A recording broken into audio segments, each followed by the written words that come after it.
Oi, meu nome é Isabela Dutra, eu fui orientada pelo professor Márcio Borges Moreira e o tema da minha pesquisa é atratividade física e mudança de atitude em histórias em quadrinhos. Começando pela introdução, a preocupação com a aparência física não é algo novo, porque durante toda a história da humanidade a gente consegue perceber que em cada época e em cada cultura tem-se um padrão de beleza específico. Mas esses padrões de beleza, eles escondem por trás deles uma ideologia política, elitista e social, na qual a beleza e a estética eles funcionam mais como um divisor social, gerando discriminação e desprezo para aquelas pessoas que não se enquadram nos padrões de beleza difundidos culturalmente. A beleza, então, ela pode ser associada ao poder financeiro e cultural que uma pessoa possui, e a gente pode ver isso na enorme quantidade de dinheiro que algumas pessoas gastam com academia, nutrição, cirurgias estéticas, cosméticos e por aí vai. Segundo Lima-Manuel e colaboradores, em 2002, os julgamentos pessoais, ou seja, a maneira como avaliamos outras pessoas, são frequentemente influenciados por estereótipos. Isso acontece porque a aparência física é a principal fonte de informações durante um primeiro contato. Os julgamentos de características físicas eles sofrem influência de fatores que vão desde a proporção corporal até a maneira de se vestir e a composição dos traços faciais. Então, como o cérebro processa um monte de informações ao mesmo tempo, ele frequentemente emprega aquilo que chamam de efeito halo. O efeito halo ele é um termo usado para descrever uma tendência a atribuir características positivas a pessoas consideradas bonitas ou atraentes, utilizando-se a expressão quem é bonito é bom. Esse termo ele remete àqueles círculos brilhantes chamados halos que vemos representados acima da cabeça de santos ou anjos em imagens religiosas, que indicam bondade e status.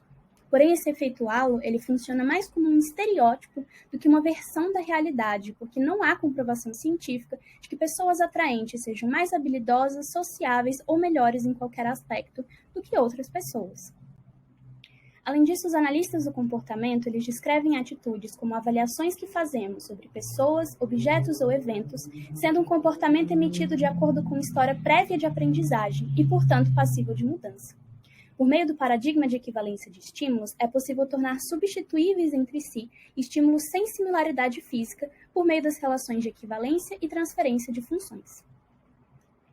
A escala utilizada nessa pesquisa foi a escala de diferencial semântico, a EDS, que é um instrumento que permite registrar, comparar e quantificar o significado de conceitos por meio de 13 pares de adjetivos opostos entre si, que são triste, alegre, relaxado, tenso, áspero, liso, lento, rápido, bonito, feio, leve, pesado, negativo, positivo, ativo, passivo, macio, duro, mal, bom, agradável, desagradável, pobre, rico, dominante e submisso.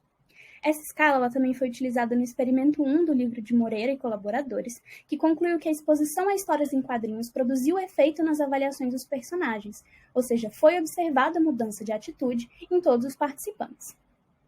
Passando para o objetivo e justificativa, o objetivo foi verificar o efeito da leitura de histórias em quadrinhos na mudança de atitude, em especial no que diz respeito à influência de características físicas na formação dessas atitudes, e a justificativa é que são poucos os experimentos acerca da influência da atratividade física na formação de atitudes. Com relação ao método, participaram da minha pesquisa 5 pessoas cujo único critério era ter mais de 18 anos e não ser estudante de psicologia do UniCeub, salvo semestres iniciais. O delineamento dela foi de sujeito único do tipo pré-teste e pós-teste, e todo o experimento foi realizado de forma online por meio do Google Meets. Eu criei um formulário chamado de avaliação de imagens que continha a foto dos personagens que serão apresentados a seguir, e abaixo de cada foto tinha a EDS nesse formato, onde o participante ele tinha que marcar o número mais próximo do adjetivo que ele achava que descrevia melhor o personagem. Por exemplo, quanto mais para a esquerda o número, mais próximo do adjetivo bonito, que indicava que o participante achava aquele personagem mais bonito do que feio. Os 4 personagens dessa história eles pertencem a 2 classificações, feio e bonito e bom e mal. A utilização dos termos bom e mal dizem respeito apenas ao posicionamento dos personagens com relação ao discurso pró-ciência e à crença em teorias da conspiração e discurso pseudocientífico, respectivamente. Dessa forma, a gente tem o personagem CBB, que é o personagem bonito e bom, CBM, bonito e mal, CFB, feio e bom, CFM, feio e mal. A história em quadrinhos ela foi construída na plataforma Pixton e apresentada ao participante pelo Google Apresentações. Ela é composta por 3 cenas, a ambientação, o clímax e o desfecho. Cada cena contendo 6 quadrinhos. Aqui eu apresento a cena de clímax, na qual CFM diz que não acredita na pandemia e que é tudo um plano de dominação do governo chinês, e CBM diz que viu no WhatsApp que o coronavírus foi criado em laboratório para ganharem dinheiro vendendo vacinas e que por isso ela não se vacinou. Essa aqui já é a cena do desfecho, na qual o CBB e CFB tentam convencer os amigos de que a pandemia é algo sério e que por isso devemos todos nos vacinar e continuar praticando as medidas de segurança. O que irrita a CBM, que os acusa de ficarem acreditando na mídia e serem ovelhas de rebanho, para depois sair da cena com raiva junto com o CFM. Além do formulário com a EDS, também foi utilizado um formulário de avaliação de crenças, com algumas das crenças apresentadas pelo personagem na história. Por exemplo, o coronavírus não é tão perigoso quanto afirma, ou o coronavírus foi criado em laboratório. O procedimento, portanto, foi a apresentação do TCLE, que é o termo de consentimento livre e esclarecido ao participante, que após assinar, eu enviei para ele o link para que ele pudesse responder o formulário de avaliação de imagens. Depois que ele respondeu esse formulário, eu apresentei a história por meio de slides no Google Meets e, ao final da leitura, eu pedi que ele novamente respondesse ao formulário de avaliação de imagens e também ao formulário de avaliação de crenças. Com relação aos resultados, esse aqui é o eixo X, com os adjetivos da escala de diferencial semântico. O eixo Y apresenta os valores de -3 a 3, sendo que valores abaixo de 0 representam avaliações negativas e valores acima de 0 representam avaliações positivas. A linha azul representa as avaliações antes da leitura da história e a linha vermelha as avaliações após a leitura. O gráfico 1 ele mostra as avaliações que o personagem CBB recebeu pelo participante. O gráfico 2 são as avaliações recebidas por CFM.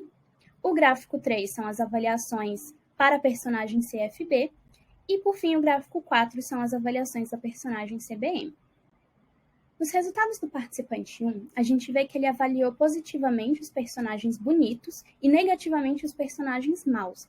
Porém, no pós-teste, ou seja, depois da leitura da história, o personagem bonito e bom continuou positivamente avaliado, o personagem feio e mau continuou negativamente avaliado, a personagem feia e boa, que antes da história tinha sido negativamente avaliada, foi positivamente avaliada após a leitura, e a personagem bonita e má, que antes tinha sido avaliada positivamente, foi avaliada de forma negativa após a leitura. O participante 2, a gente vê que no pré-teste ele avaliou os personagens bonito e bom, feio e mau, os personagens masculinos de forma positiva e os personagens femininos de forma negativa.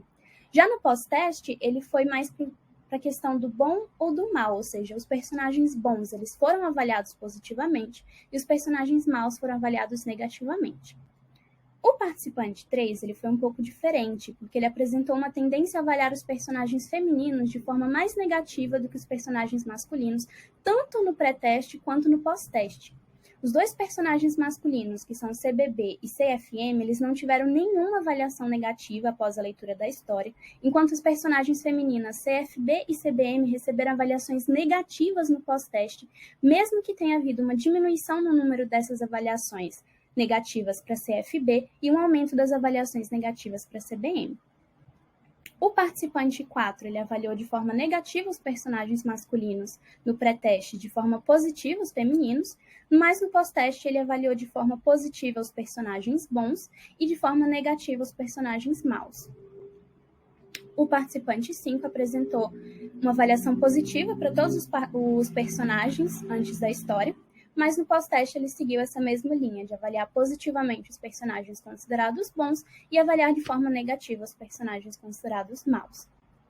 Finalizando com a discussão, de forma geral, os resultados apontaram mudança de atitude com relação a todos os personagens por todos os participantes.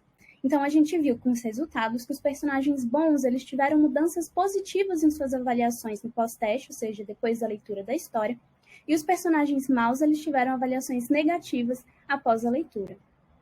Sobre a aparência física, a gente pode ver que, independentemente deles serem bonitos ou feios, os personagens maus eles não sofreram mudanças significativas em suas avaliações, enquanto que CBB, o personagem bonito e bom, ele foi avaliado de forma mais positiva com relação à sua aparência física do que CFB, que recebeu avaliações mais negativas no pós-teste. Portanto, os objetivos dessa pesquisa eles foram cumpridos, porque a leitura da história em quadrinhos foi sim capaz de provocar uma mudança de atitude. Obrigada pela atenção.